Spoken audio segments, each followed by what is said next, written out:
ప్రధానంగా మీరు ఈ మధ్యకాలంలో జూబ్లీహిల్స్ ఉప ఎన్నికల్లో చూస్తే కూడా కాలుకు బల్బం కట్టుకొని తిరిగిండు. ఒక రకంగా నవీన్ యాదవ్ ఒక వెన్నుదన్నుగా నిలిచిండ్రు. ఎందుకు కాంగ్రెస్ పార్టీ మీద ప్రేమ పెరిగింది? ఏమైనా జైన్ కాబోతున్నారా? ఎప్పుడు చూడాలి మీ జైనింగ్ను?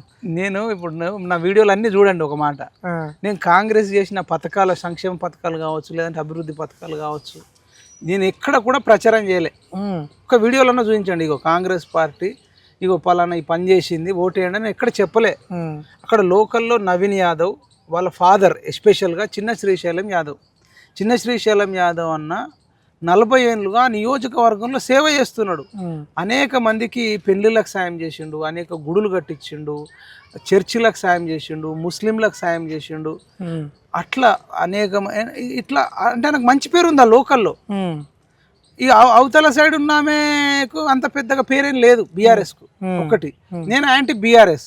ఇక బీజేపీ నుంచి కూడా ఆడ లంకల దీపక్ రెడ్డి కూడా అంత పెద్ద చరిష్మా లేదు. వేరే ఆప్షన్ లేదా మీకు? వేరే ఆప్షన్ లేదు. నవీన్ యాదవ్ అనే వ్యక్తి కూడా మంచి పేరుంది. అది అయినప్పటికీ కూడా నేను పోకపోతుంటిని. ఈ బీఆర్ఎస్ సోషల్ మీడియా కానీ, కేటీఆర్ కానీ, వీళ్ళు రౌడీలు, వీళ్ళు గుండాలు అని చెప్పి ఒక బలహీన వర్గాల బిడ్డ మీద, ఒక బీసీ బిడ్డ మీద అట్లా చేయడాన్ని నేను డైజెస్ట్ చేసుకోలేకపోయినా. అరే నిజంగా రౌడీ అయితే రౌడీ అని చెప్పు.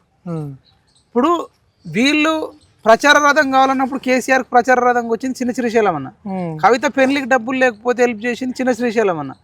అప్పట్లో బీఆర్ఎస్ పెట్టిన, అంటే టీఆర్ఎస్ అప్పుడు పెట్టిన కొత్తలో కార్పొరేట్ టికెట్లు చిన్న శ్రీశైలం అన్నకు వాళ్ళ సతీమణకు టికెట్ ఇచ్చిందే బీఆర్ఎస్. మరి అప్పుడు లేని రౌడీజం ఇప్పుడు ఏడుకెళ్ళి వచ్చింది.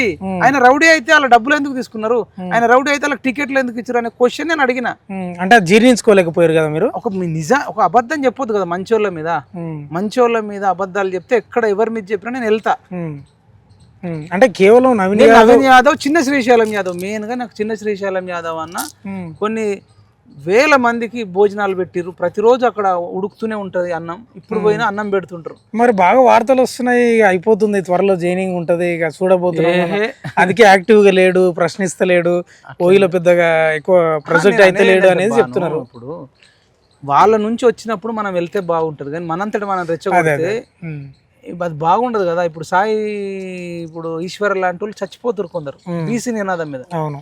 ఇప్పుడు నేనేదో రెచ్చగొట్టి రేపు మళ్ళీ నిరుద్యోగులను అఘాయిత్యాలకు పాల్పడేటట్టు నేను చేయకూడదు కదా. వాళ్ళలో ఆ ఫైర్ ఉన్నప్పుడు, వాళ్ళు బయటకు వచ్చినప్పుడు దాన్ని మనం కోఆర్డినేట్ చేసుకుంటూ మనం అంతగా ఖచ్చితంగా ఇంతకుముందు చేస్తాం. ఓకే.